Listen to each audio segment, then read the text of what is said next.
versos 12 e 13. Marcos 16, versos 12 e 13. Eu tenho o sentimento de compartilhar sobre as faces da palavra de Deus. Faces. Diz assim: depois disto, manifestou-se em outra forma a dois deles que estavam de caminho para o campo. E, indo eles, o anunciaram aos demais, mas também a estes dois eles não deram crédito.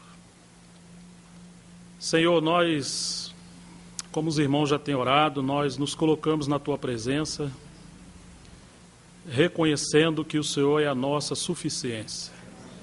Nós pedimos que o Senhor, como multiplicou aqueles 5 pães e 2 peixes, possa também multiplicar a Tua palavra, abrir os nossos olhos e nos fazer conhecer melhor a Tua pessoa e a Tua vontade pela Tua palavra para esse tempo que nós estamos vivendo. Senhor, que o Teu Espírito possa abrir os nossos olhos, nos dê espírito de sabedoria e de revelação. Aos Teus pés nós estamos, Senhor, eis-nos aqui, no nome de Jesus, para a Tua glória. Amém. Eu fico impressionado como que o Senhor, no treinamento que Ele estava fazendo com seus discípulos, que seriam aqueles que iam levar adiante a sua obra, o Senhor nunca se permitiu ser controlado e sempre criou ambientes aonde eles não poderiam se agarrar a uma forma. Por várias vezes o Senhor mudou o seu estilo de dirigi-los, mudou o seu estilo de lidar com pessoas, lidar com situações, ministrar a pessoas. Ora ele está em Cafarnaum, ora ele está em Jerusalém, ora ele está em Betânia. Em alguns lugares ele tinha uma palavra muito mais voltada aos discípulos, em outros ele falava à multidão, em outros ele falava às sinagogas, às vezes expulsava demônios, às vezes curava e às vezes não fazia nada disso. E às vezes ele saía do meio da multidão e do meio dos discípulos. E muito interessante que Jesus ressuscita e, de propósito, conforme esse texto diz, ele se apresentou de outra forma aos seus discípulos. Parece que uma forma que eles nunca tinham visto. E porque era uma outra forma, esses discípulos que viram anunciar aos outros, os outros não creram. E parece que esse é o nosso problema como povo do Senhor. Nós queremos uma forma, nós queremos um modelo, queremos algo definido para poder nos agarrar e termos certeza de que agora encontramos um modelo adequado. Ao acompanhar a história da igreja, sempre que isso aconteceu, o Senhor se apresentava de outra forma. Ele quer um odre que possa comportar toda a sua plenitude, e nós não possamos diminuí-lo. Tanto é assim que, certa vez, ele estava indo no caminho de Damasco, de Emaús, e dois dos seus discípulos estavam discutindo no caminho sobre a sua morte, achando que ele seria o Cristo, o Messias, e ele pergunta: o que vocês estão discutindo no meio do caminho? Só você que é estrangeiro aqui, você não sabe? E eles começam a falar para Jesus, é o próprio Senhor que está ali, e eles não perceberam, porque Jesus se manifestou como um viajante. E agora ele começa a expor, toda a palavra do Velho Testamento, falando aos seus corações, e só depois, quando ele entra em casa e parte o pão, é que eles reconheceram que era o Senhor. Mas até então, o Senhor está andando com eles, e eles não discerniram que era o Senhor. Quando ele também, após morrer, Maria foi até o sepulcro e os anjos falaram para ela que ele havia ressuscitado, não estava ali. Daqui a pouco Jesus aparece para ela e pergunta o que ela está buscando. E ela fala que está procurando o corpo do Senhor, mas ela pensa que é aquele que está cuidando ali. Não reconheceu que era ele. Depois que chamou pelo nome é que ela reconheceu. Agora você imagina, o Senhor está do lado dessas pessoas, no meio dessas pessoas, falando com seus discípulos, e eles não reconheciam que era a pessoa do Senhor. Por quê? Porque era uma outra forma. Eu penso que o nosso Senhor quer nos treinar de tal maneira, nos dá sensibilidade no Espírito Santo, ao nosso espírito, para que nós não venhamos ficar limitados a algum modelo ou formas, e a gente correr o risco de ignorar que o Senhor quer avançar conosco, porque saiu daquele script que porventura a gente tenha.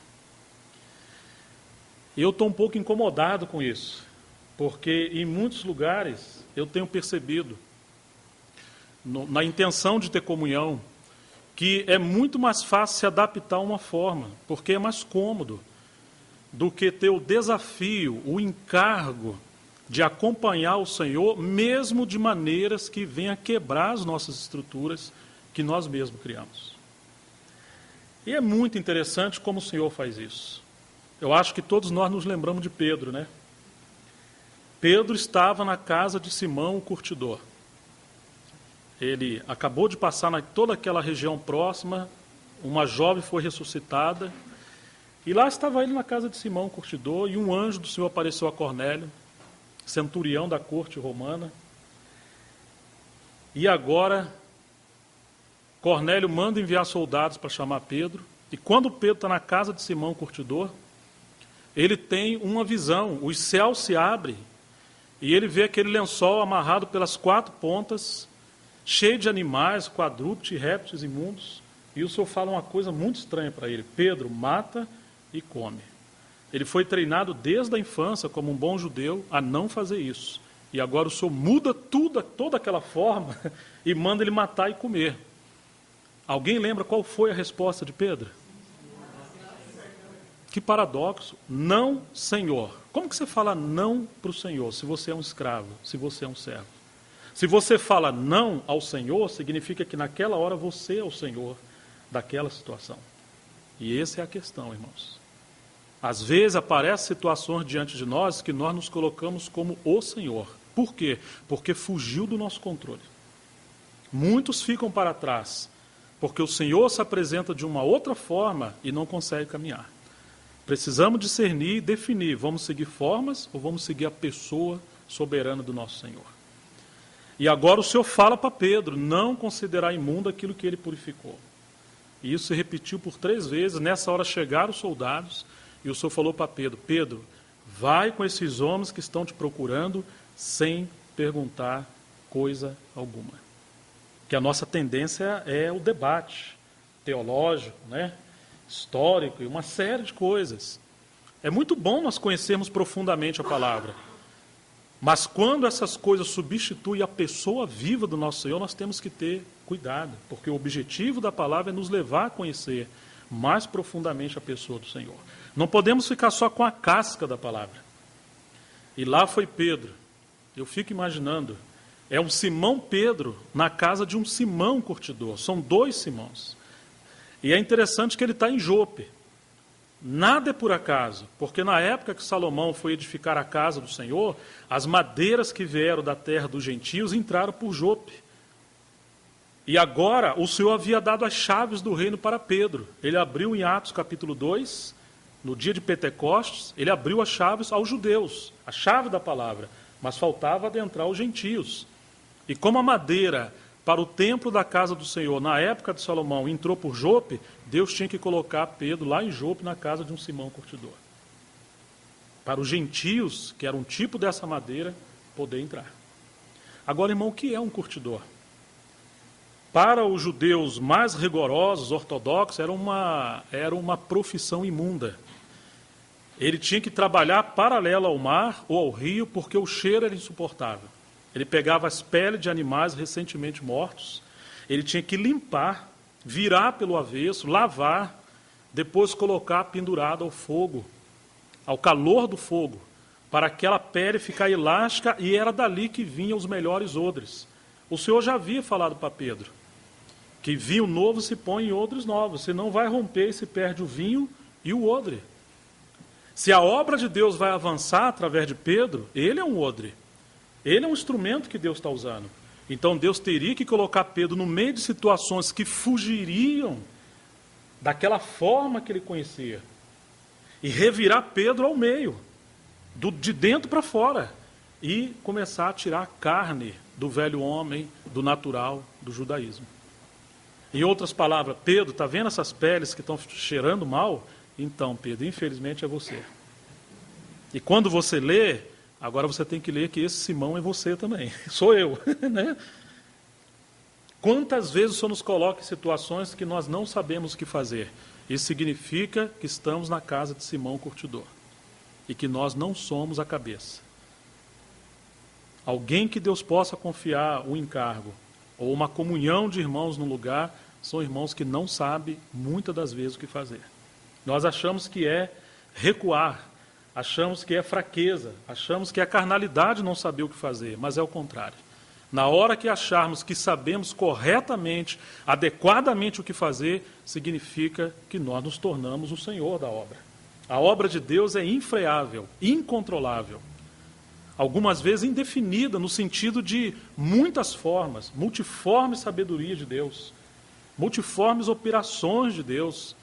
No capítulo 4 de Apocalipse você tem um trono, e quando você olha ao trono, você vai ver quantas formas tremendas, enigmáticas aos nossos olhos, está ao redor do trono do Senhor, aqueles 4 seres viventes, aquele arco-íris, quantas coisas tremendas. Significa que quando o Senhor está no trono da igreja, existirão formas no mesmo corpo, mas muitos dons, muitos ministérios, ou vários ministérios, porções diferentes da palavra, manifestações do agir do próprio Deus. E nós precisamos depender do Senhor, para não querer que a igreja seja tudo certinho, como uma forma, um dom, um ministério e um estilo de palavra. Deixa de ser o testemunho do Senhor, porque ele se manifesta de muitas formas. Agora está Simão Pedro na casa do Simão curtidor. Ele é essa pele que o Senhor está revirando e cortando e tirando a carne para fazer dele um odre que pudesse avançar com a sua obra. Pedro chega na casa de Cornélio e ele começa a falar: olha, vocês sabem que não é muito comum um homem judeu entrar na casa de um gentio. Isso é maneira de você entrar na casa dos outros? Falar: Maurício, você sabe que eu não deveria estar na sua casa, que você não vale nada. Como que eu vou chegar na casa do irmão? Ainda que é verdade. Mas é alguém que o Senhor, é um animal imundo que o Senhor santificou. Porque aqueles animais representaria todos nós. Nós somos os gentios que no Velho Testamento era tipificado por esses animais imundos. De vez em quando estamos conversando, o veneno da serpente começa a escorrer do canto da nossa boca. Né? Falamos coisas que machucam as pessoas. Paulo falou aos Gálatas: se vocês estão se contendendo e brigando uns com os outros, cuidado para vocês não se devorarem uns aos outros como feras. Ou seja, a nossa carne, a nossa humanidade é como aqueles animais imundos. Ali você tem toda a sorte de animais. Tem irmãos que são como os pássaros, imundos, gosta de comer coisas que não edificam. Quando você vai segurar, ele sai voando, são aves indomáveis. Mas o Senhor tem a sua maneira de tratar conosco. E o Senhor falou para Pedro: mata e come. Então, ele chega na casa de Simão, vocês sabem que não é comum entrar na casa de gentios. Mas, fazer o quê, né? O Senhor me mostrou para não considerar imundo o que ele santificou. Ele começa a falar. E quando ele começa a falar, o Espírito Santo interrompeu Pedro. Antes de Pedro terminar o seu discurso, sua pregação, o Espírito Santo invadiu aquele ambiente, caiu sobre as pessoas, invadiu aquilo, as pessoas começaram a falar em línguas, e Pedro ficou. E ele chegou à conclusão: poderemos negar a água do batismo a esse que, como nós, receberam a palavra? E eles foram batizados. Agora Pedro volta para Jerusalém com os seus companheiros. Vocês lembram o que aconteceu quando Pedro chegou em Jerusalém? Quem diria, hein, Pedro? Você entrou na casa de gentios e comeu com eles. Logo você, que era aquele irmão que a gente tinha em grande consideração, parecia um sinédrio, examinando, E Pedro teve que fazer um discurso, uma exposição minuciosamente, para convencer os irmãos de que não fora ele. Fora o Espírito Santo manifestando uma outra forma do Senhor avançar a sua obra. Pedro deveria abrir a chave para os gentios, como Salomão recebeu as madeiras para a casa de Deus, o testemunho do Senhor no Velho Testamento. E Pedro teve que conviver com isso. E a tendência era sempre a igreja se agarrar de alguma forma, até ser complementada por outros ministérios. Então, irmãos, como nós precisamos considerar essa questão diante do Senhor? Da gente estar diante dele e termos desconfiança de nós, de que as nossas, às vezes, formas sejam uma preferência, às vezes, humana e não exatamente o que o Espírito Santo quer tratar conosco.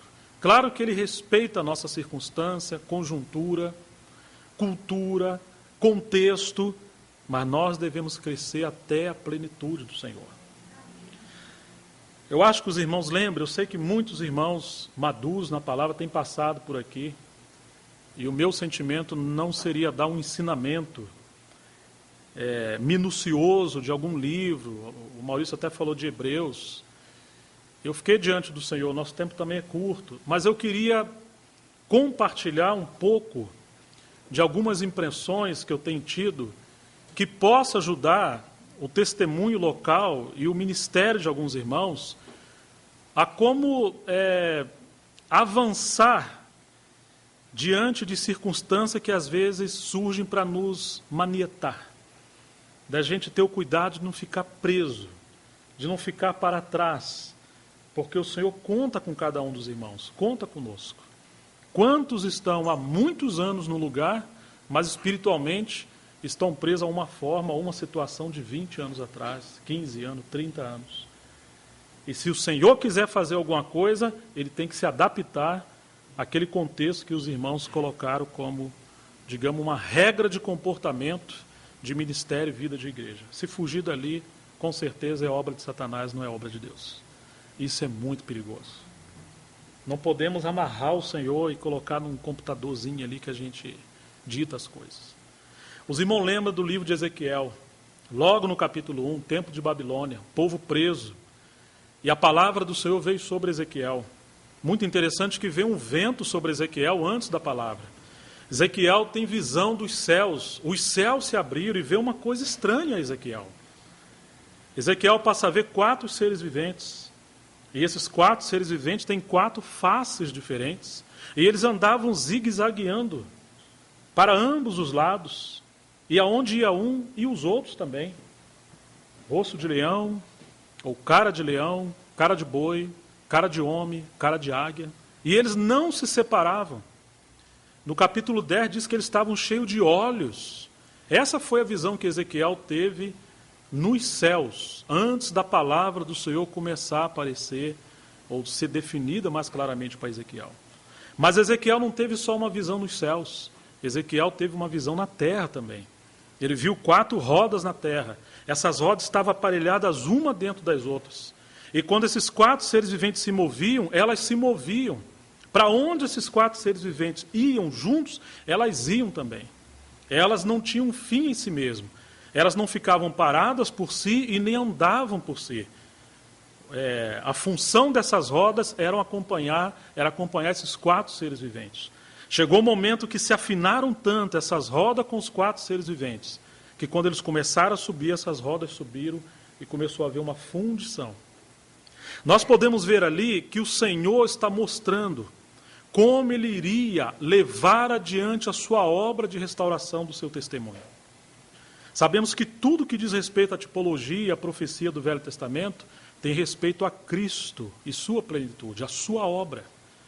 Eu sei que muitos irmãos leram as obras do Stephen Cole sobre vendo Cristo no Novo Testamento, o Senhor com cara de leão em Mateus, com cara de boi em Marcos, como filho do homem em Lucas e cara de águia, ou verbo que vem do céu em João. Que coisa rica, porque de fato é assim. 4 aspectos do Senhor, o mesmo Senhor de forma diferente, em contexto diferente. Mas, irmãos, isso não diz respeito apenas à pessoa do Senhor e à sua obra da cruz. Diz respeito também à obra do Senhor com a igreja, com os ministérios. Nós vimos aqueles 4 seres viventes E nós ficamos presos só aos evangelhos. Mas além dos 4 seres viventes, temos as rodas. Eles estão no céu, as rodas estão na terra. A igreja é tanto celestial como ela está na terra, feita com pessoas de carne e osso como nós. Se o Senhor tem um mover nos céus, ele precisa ter roda na terra para acompanhar. Eu penso que isso diz respeito, que o Senhor quer nos treinar para acompanhar na terra, no nosso tempo, aquele aspecto singular que ele esteja fazendo nesses dias que nós estamos vivendo. Então você começa a ver, por exemplo, o livro de Atos. Lendo o livro de Apocalipse, capítulo 4, a primeira cara que vem é de leão. Em Ezequiel não tem muita ordem, mas em Apocalipse tem. A primeira cara é cara de leão. E quando você vê os ministérios, você vai ver que assim como são 4 rostos, os ministérios também, de alguma maneira, são 4 linhas definidas de ministério, que ainda que o Senhor levantou 12 apóstolos do Cordeiro e outros apóstolos do Espírito Santo, esses ministérios caminharam em 4 linhas definidas. Todos que cooperaram seguiram essas linhas. E nós encontramos, de alguma maneira, o Senhor separou entre os 12, ele separou 3, Pedro, Tiago e João. E depois separou Paulo. Todos que vieram depois, eles vieram complementando, segundo as suas porções que o Senhor repartiu a cada um, mas seguindo essas 4 linhas definidas em todo o livro de Atos e as epístolas. Quando você vê a prioridade com cara de leão, você sabe que Pedro vem primeiro. Porque o ministério de Pedro é o ministério em relação ao reino de Deus. Então o ministério de Pedro vai do capítulo 2 até a casa de Cornélio, até o capítulo 11. Você vê que o aspecto da obra de Deus ali diz respeito ao evangelho do reino. Saiba, pois, toda a casa de Israel, que a esse Jesus que vós crucificaste, Deus o fez. Nunca fale não, Senhor. Ele aprendeu a lição. Deus o fez Senhor. E todo o ministério de Pedro, nesses capítulos, diz respeito ao senhorio do nosso Senhor. Uma pregação, cerca de 3.000 almas. Curas, milagres, coisas tremendas. Mas quando nós chegamos na casa de Cornélio, no capítulo 11 ali, cristalizando no capítulo 11, você vai ver que o ministério de Pedro, ele como é definido por esse lençol que desce do céu. Não significa que Pedro não continuou trabalhando, mas significa que ali demonstra o perfil do seu ministério. Qual é o perfil do seu ministério?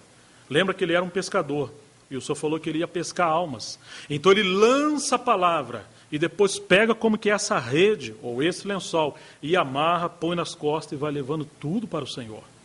Ele não para saber direito o que tem ali dentro. O seu ministério é o reino. É pregar, desfazer as obras de Satanás e trazer pessoas para a esfera do reino de Deus. Oh, irmãos, mas ali estamos todos nós. Você imagina quão difícil é a comunhão dos santos? É um milagre. Pode ter certeza disso. É um milagre. Porque nós somos esses animais, nós nos devoramos. Nós não queremos estar debaixo da disciplina do Espírito Santo. Mas há algo que nos segura, o reino, o encabeçamento do Senhor, a disciplina do Espírito Santo. A menos que a gente fura a rede e saia dali. Você lembra quando Pedro foi fazer aquela pescaria lá em Lucas 5? O Senhor, ele pegou o barco de Pedro, pregou a palavra, depois falou para Pedro, falou para eles, para eles lançarem as redes. Falou, olha, pescamos já, ou trabalhamos a noite toda, não pegamos nada. Mas, sobre a tua palavra, vamos lançar a rede. Isso é o reino. Muito interessante, irmão, que a pescaria que eles tinham, uma pescaria coletiva, não individual. Havia o barco de Pedro com os seus, e o de João e André também. E Tiago. E o que Pedro fez, ele foi sozinho pescar. Não foi com os outros. Ele lança as redes. Está vindo muitos peixes. Mas você lembra o que aconteceu? Eles começaram a ir a pique. Eles começaram a afundar. Aí o que eles fizeram? Gritaram chamando os outros companheiros. Porque na época era uma pescaria em equipe. E não uma pescaria individual ou de apenas um barco. Eu morei em região praiana e até hoje é assim. São barcos que saem com uma gigantesca rede e eles têm que trabalhar em equipe, senão fracassa. Mesmo que pescam muitos peixes, eles não conseguem trazer.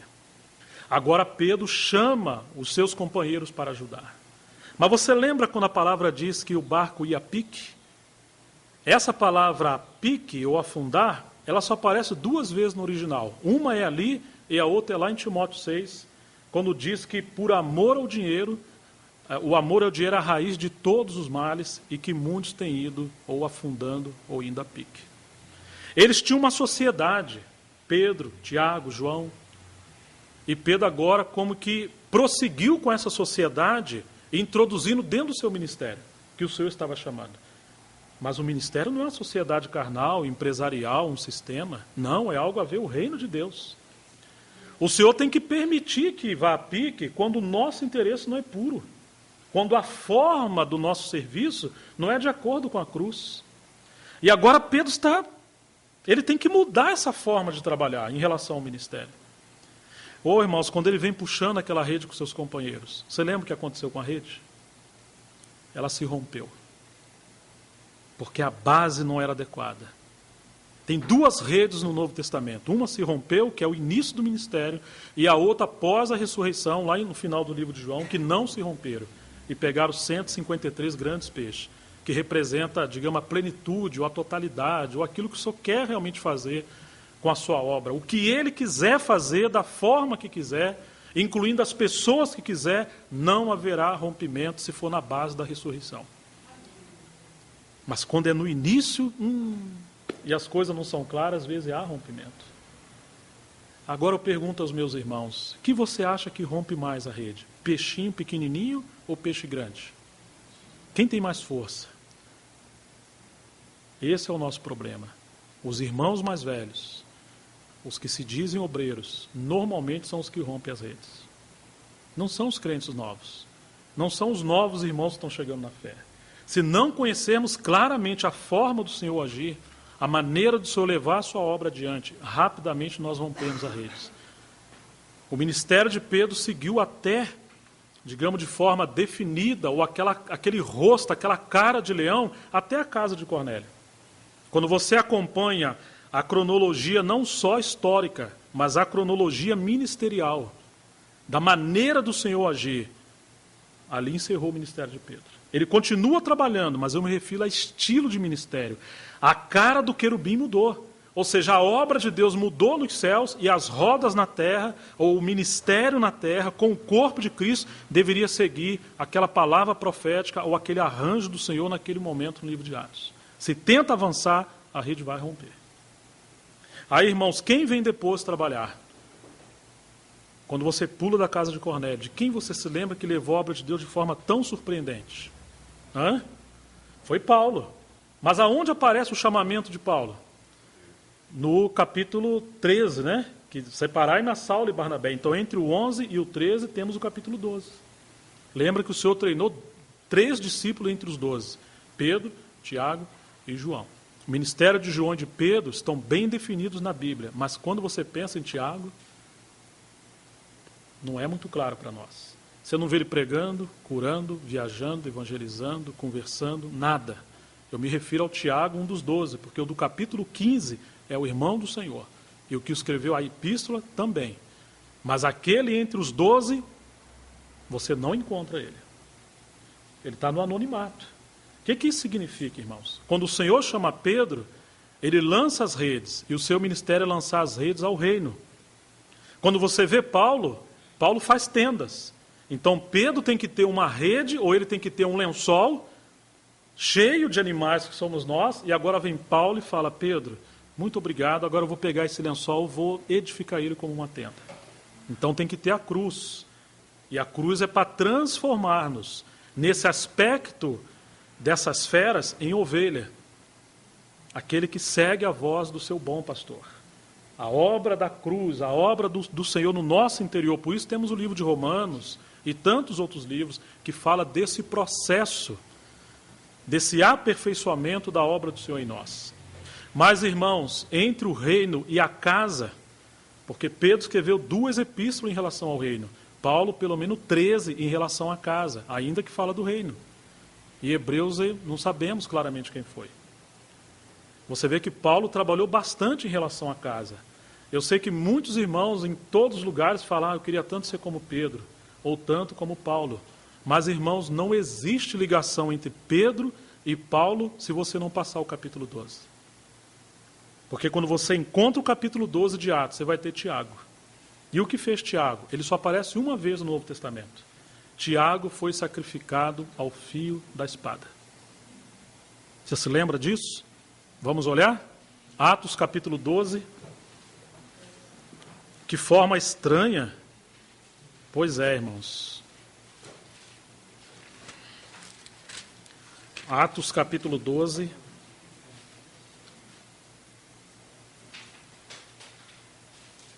Por aquele tempo mandou o rei Herodes prender alguns da igreja para os maltratar, fazendo passar a fio da espada a Tiago, irmão de João. A única vez que Tiago aparece, ele foi um mártir, o pioneiro entre os 12. Deus treinou um homem 3 anos e meio para morrer. Era um apóstolo, um mártir. João viveu quase até o final do 1º século, um velhinho, quase 100 anos, ou 100 anos. E Pedro foi alguém tão usado pelo Senhor, e Tiago foi treinado junto com eles dois. Mas para que ele foi treinado? Foi treinado para não ser ninguém. Foi treinado para expressar a cruz, o despojamento, a disciplina do Espírito Santo, do Senhor. Quantas vezes, irmãos, querem ser grandes oradores ou mestres da palavra? Mas raramente encontramos irmãos que queiram ser como Tiago, um mártir pelo Senhor. Não é próprio da nossa natureza querer ser um mártir. Mas, irmãos, alguns serão treinados para ser um mártir. Muito interessante que quando o Senhor fala no livro de Atos, que viria sobre eles o poder do Espírito Santo, vocês serão minhas testemunhas, no original é mártir. Não é só pregar, é morrer pelo Senhor. Antes de Tiago morrer literalmente, ele morreu interiormente. Por que muitas das vezes a obra do Senhor não pode avançar? Porque interiormente nós ainda falamos não para o Senhor em muitas coisas. Como que ele pode avançar conosco? Então o que nós encontramos, irmãos? Encontramos que em muitos lugares você tem um princípio de avivamento, como aconteceu do capítulo 2 até o 11. Eu estou falando do 11 porque é a transição do livro da igreja de Antioquia, né? Então ali o capítulo 11 até o 12 é essa transição da cara de leão para a cara de homem que representa o ministério de Paulo. Entre um e o outro tem a cara de boi, ou de novilho, que representa a morte, a entrega, o despojamento. É ali que muda a face. Do 13 até o 28 é cara de homem. Muitos capítulos com Paulo e alguns capítulos com Pedro. Graças a Deus que só temos o capítulo 12 com Tiago. Mas, irmãos, em Londrina e em outros lugares, chega uma hora que é cara de boi.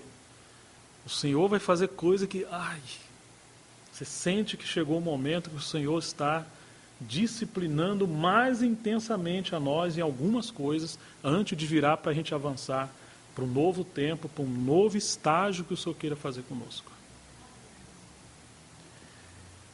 Você imagina isso, irmãos? Que em alguns lugares começa como o ministério de Pedro. Começa com cara de leão. O Senhor está fazendo coisas tremendas. Mas isso precisa ser edificado como testemunho do Senhor. Como a edificação do corpo de Cristo. Por que muitos não conseguem passar dessa fase para a edificação da casa? Porque eles querem encontrar Pedro e querem encontrar Paulo. Mas Tiago? Não. E não existe ligação entre cara de leão com cara de homem sem encontrar o boi pelo meio do caminho. Uma hora você encontra Tiago no meio do caminho. Não é hora de você falar nada, é só hora de baixar e falar: Senhor, Tu sabes todas as coisas. Os irmãos estão me acompanhando? Tem irmãos que Deus usou muito, com graça, com unção, com ministério autêntico.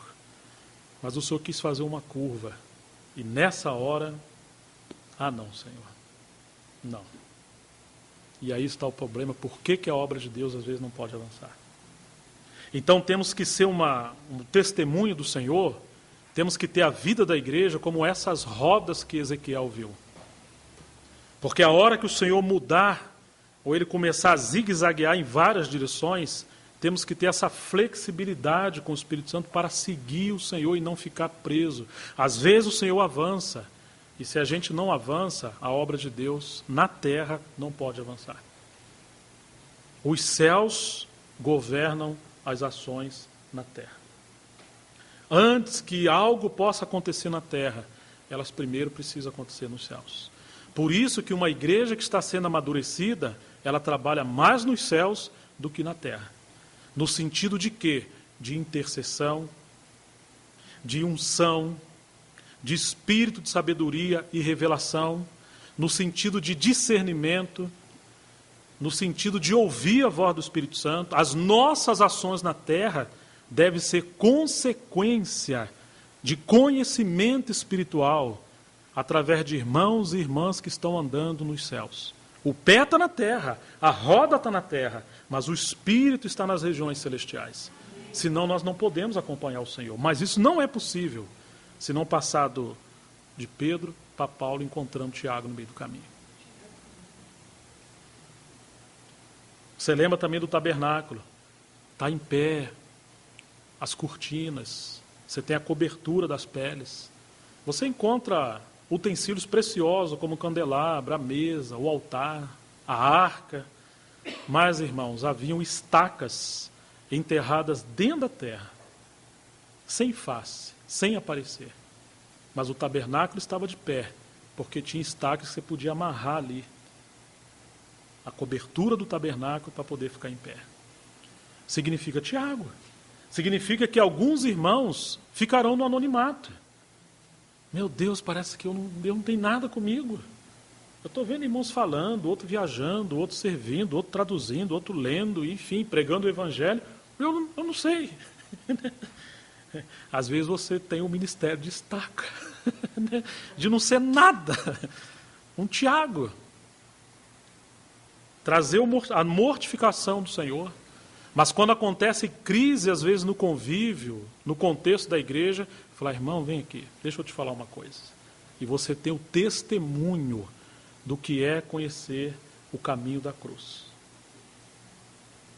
Às vezes, irmãos, os irmãos mais cruciais na igreja não são os que falam, mas são aqueles que sustentam os que falam. A palavra é imprescindível, digo. Mas se não tivermos esses irmãos que sustentam quem fala, eu não me refiro apenas a recurso, nem pensei nisso, mas me refiro à oração, à paternidade, a irmãs que cuidam. Lembra-se de Margaret Barber? Uma estaca, um Tiago. Lá estava ela, abandonada pela missão organizada. Só que o Senhor usou ela. E através de Margaret Barber surgiu o Ministério do Atmania. Quantos irmãos serão assim? Até o momento o Senhor te usou. Vai continuar usando. Mas às vezes você não vai aparecer. Você não vai ter destaque. Na verdade, mesmo quem serve diante dos irmãos não deve ter nenhum destaque. Não chamar atenção para si. Mas, irmãos, quantas vezes o Senhor quer avançar, mas nós temos uma forma, nós nos agarramos a um aspecto do Senhor. Se Ele apresenta-se de outra forma, a gente já não é mais aquela roda que segue o Senhor. Ficamos presos. Aí nós encontramos o Senhor agindo dessa maneira. Aí temos, então, esse aspecto da cara de homem com Paulo. Quantos caminhos de Paulo. Quantos aspectos tão ricos do ministério de Paulo. Só que chega um tempo que Paulo falou, todos me abandonaram. Lá estava o velho Paulo sozinho, em Roma, preso. E agora vem João. Chegou o momento que apareceu uma outra cara do querubim. Um outro aspecto do nosso Senhor. E João, como ele costurava as redes naquela pescaria de Pedro, quando a rede se rompeu, agora vem João costurando redes também no final do primeiro século. Então nós temos esses aspectos, o reino, a cruz ou a disciplina do Espírito Santo, que às vezes falamos da cruz, mas não conhecemos a disciplina do Espírito Santo. O conhecimento está correto, mas a motivação, o andar com o Senhor não está correto. Então temos o reino, a disciplina do Espírito Santo, a casa e esse aspecto da vida mais íntima com o Senhor, com João. O aspecto da casa, da família, do testemunho do Senhor no interior. Deus quer um reino através de Pedro, Ele quer uma casa através de Paulo, mas Ele quer uma família através de João madura, com filhos amadurecidos, porque estão sempre encontrando o Tiago no meio do caminho, que é a disciplina do Espírito Santo. Mas não pode ter a casa se não encontrar Tiago. Então, irmãos, quando nós olhamos o aspecto da palavra do Senhor, essas faces da pessoa do Senhor, do agir do Senhor, do testemunho do Senhor, quantas coisas importantes nós podemos aprender. E nós precisamos discernir que no aspecto geral da história, no século que nós estamos vivendo, o Senhor está fazendo algo, há uma ênfase, há algo específico que Ele está fazendo. Mas em cada lugar, nós temos, digamos, uma história singular com o Senhor, e nós não podemos imitar outros lugares. Precisamos descobrir em que aspecto, em que face ou fase nós estamos como igreja na localidade. E aqueles irmãos que vêm de fora ajudar os irmãos na localidade, precisamos estar em oração para que haja discernimento espiritual, para sermos cooperadores com aquela fase que o Senhor está querendo guiar a igreja local. Não puxar nem para trás e nem para frente. Como precisamos de discernimento? Como precisamos da ajuda do Senhor? Eu queria aproveitar esses minutos ainda. Vamos ler alguns versículos mais voltados em relação à palavra do Senhor. Nós vamos ler Colossenses capítulo 1.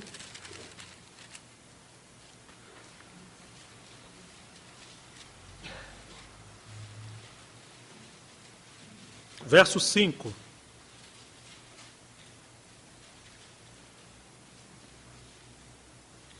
Por causa da esperança que vos está preservada nos céus, da qual antes ouviste pela palavra da verdade do Evangelho. Eu queria ressaltar esse termo, palavra da verdade. Capítulo 3.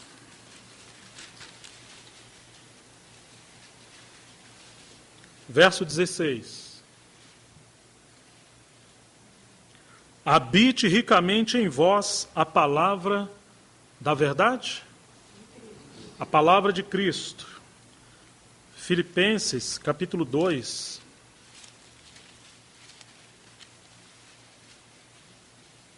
Verso 16.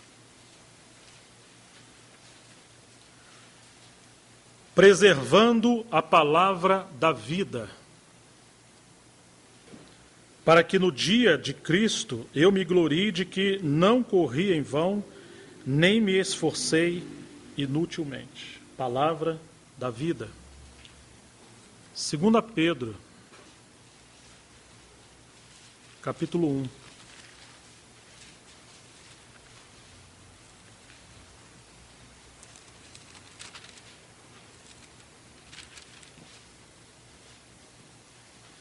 Verso 19.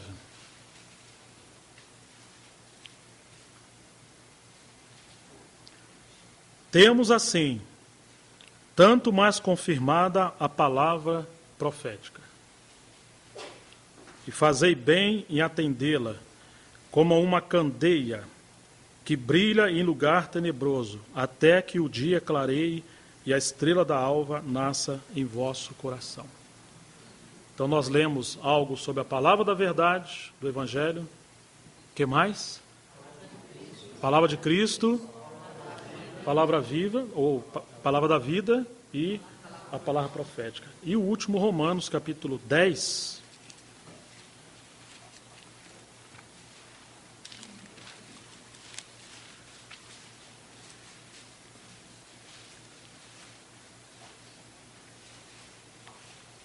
Verso 8.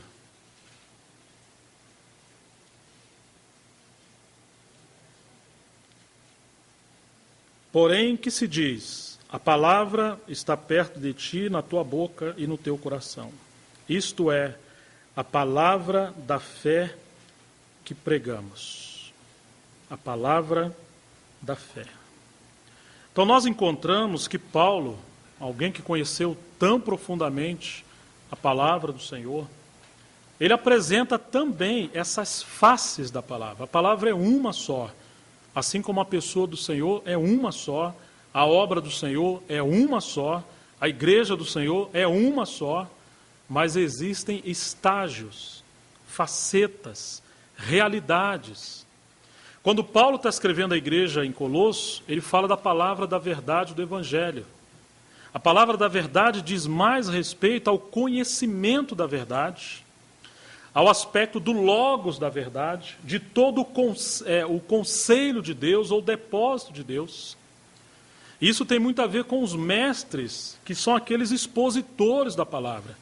Porque no contexto da carta aos Colossenses, é o gnosticismo, são as heresias, são obras do inimigo através de conhecimento, de filosofia, que está bombardeando aqui, ó, os pensamentos, o conhecimento, a questão da fé objetiva. Então, é muito importante conhecermos a palavra da verdade e sermos enriquecidos com elas. Mas quando Paulo fala da palavra de Cristo, isso também aparece em Hebreus, isso aparece em Romanos 16, tem mais a ver com o ensinamento do Senhor, da pessoa e obra do Senhor, aqueles aspectos rudimentares, mais voltados aos novos convertidos, mais voltados àqueles que estão iniciando na fé. Tanto que o livro de Hebreus fala que é para deixar de parte os elementos elementares da doutrina de Cristo, os rudimentos de Cristo. Aí nós podemos prosseguir até a perfeição, ou as novas faces da palavra e das realidades da pessoa do Senhor. Mas se não passamos pela doutrina de Cristo, ou pelos rudimentos de Cristo, como poderemos crescer na palavra da verdade? Então nós temos uma visão muito ampla da palavra, mas nós temos aquilo que é fundamental da palavra. E como precisamos de equilíbrio em relação a isso. Só que, quando em Colossenses fala de palavra de Cristo, ali no grego é logos também. Fala da palavra mesmo escrita, da palavra falada, da palavra que você pode tocar nela, conhecer ela. Ah, mas irmãos, quando Paulo fala da palavra da vida, ou rema, ou a palavra revelada, aquela palavra que quando você tem um bom fundamento, e você conhece a palavra da verdade, dessa união ampla, o Senhor começa a trazer revelação para nos constituir com realidades espirituais. Quando nós pensamos na palavra da verdade, tem a ver em conhecer a verdade para estar preparado a responder a qualquer um que pedir a razão da esperança que há em nós. Tem a ver com lidar com questões do presente em relação à fé.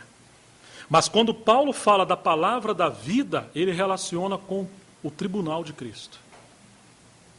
Percebe em Filipenses? Para que eu não tenha corrido em vão e naquele dia eu me envergonhe.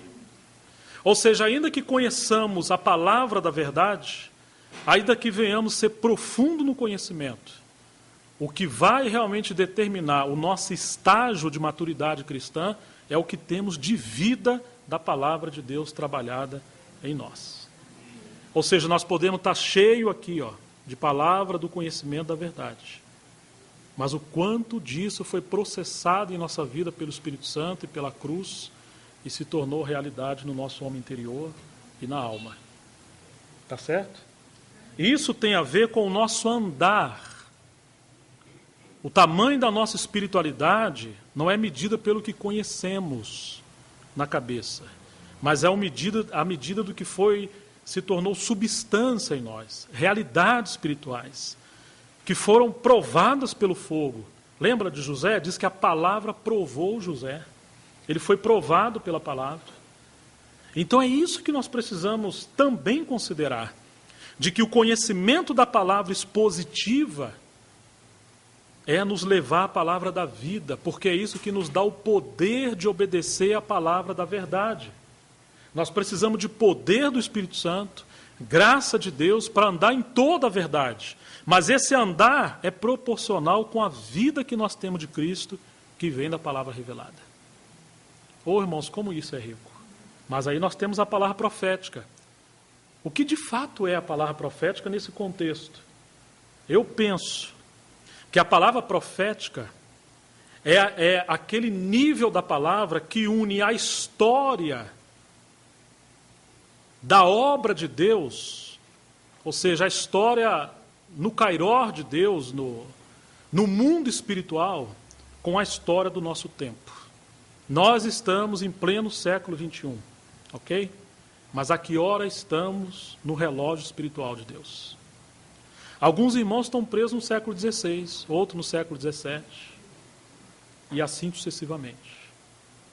Alguns irmãos lêem os livros do Atmani, que são preciosíssimos.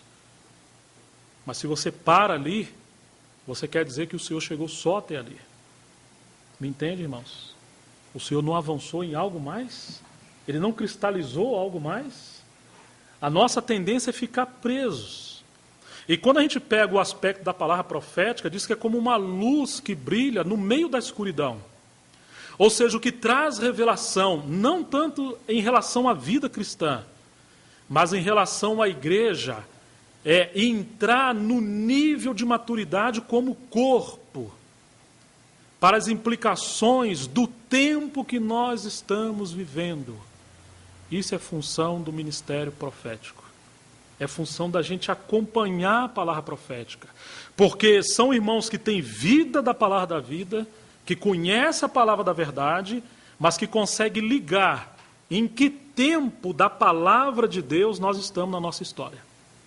Quando você pega Pedro, o Espírito Santo foi derramado no capítulo 2 de Atos. Pedro olha, isso aí que vocês estão vendo é aquilo que Joel falou.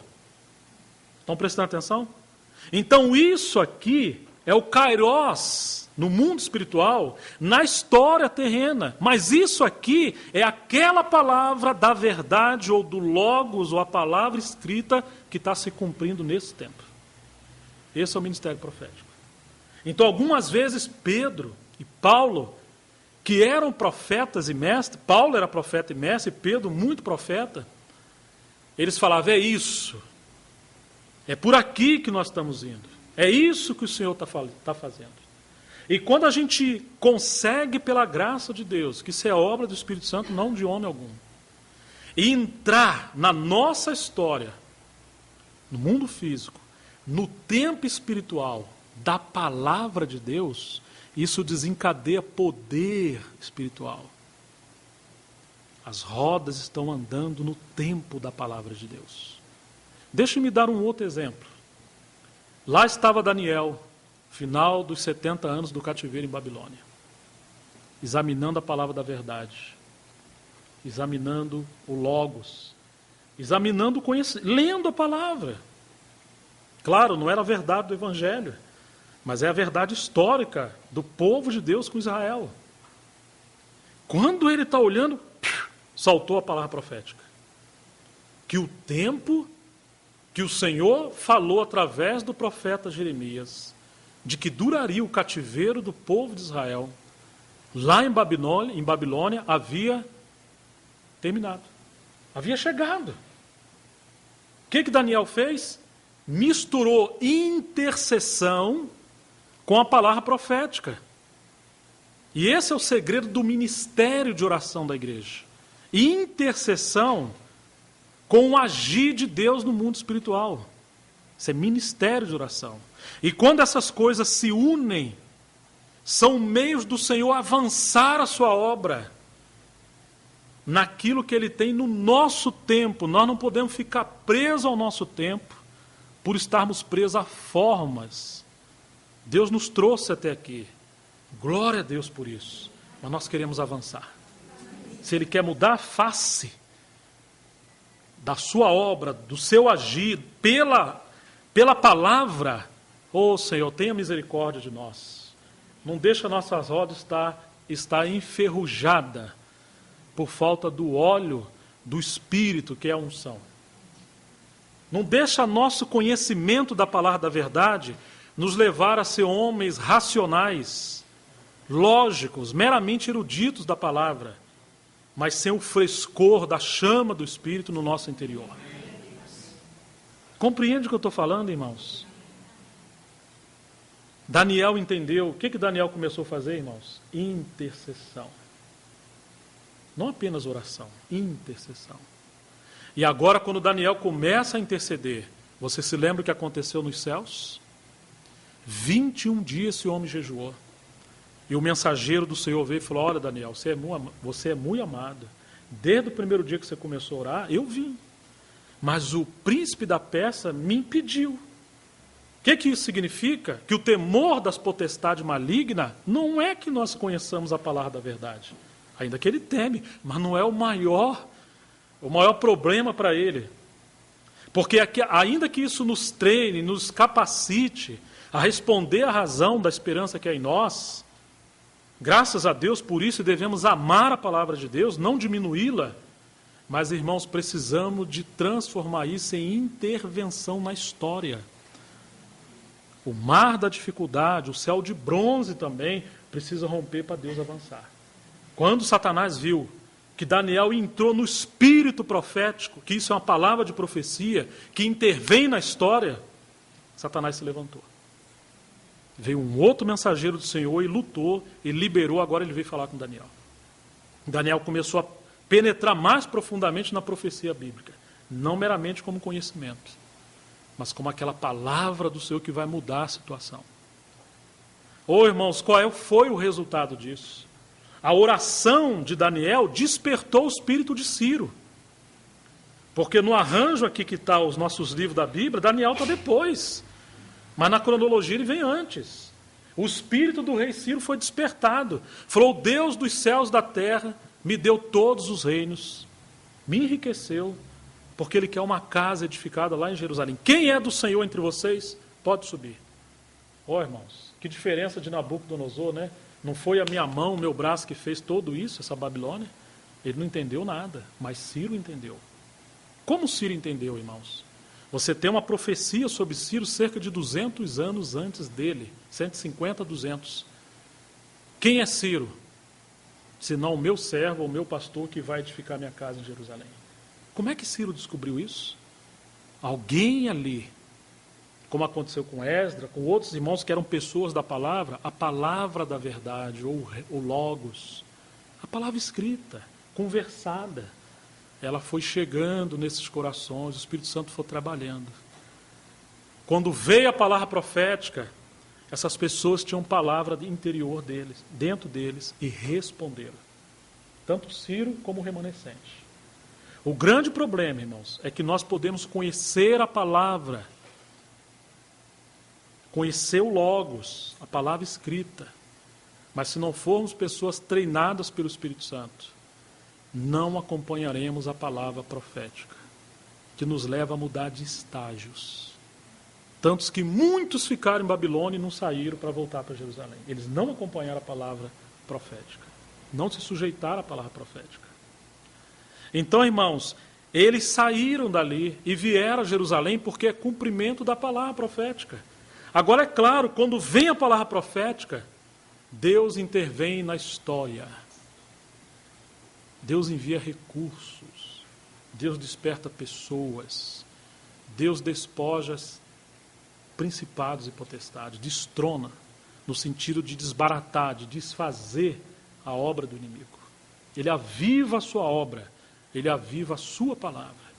Que coisa gloriosa, porque eles vieram, quando a obra do Senhor parou no final do capítulo 4, vem Ageu e Zacarias, mais porções da palavra profética.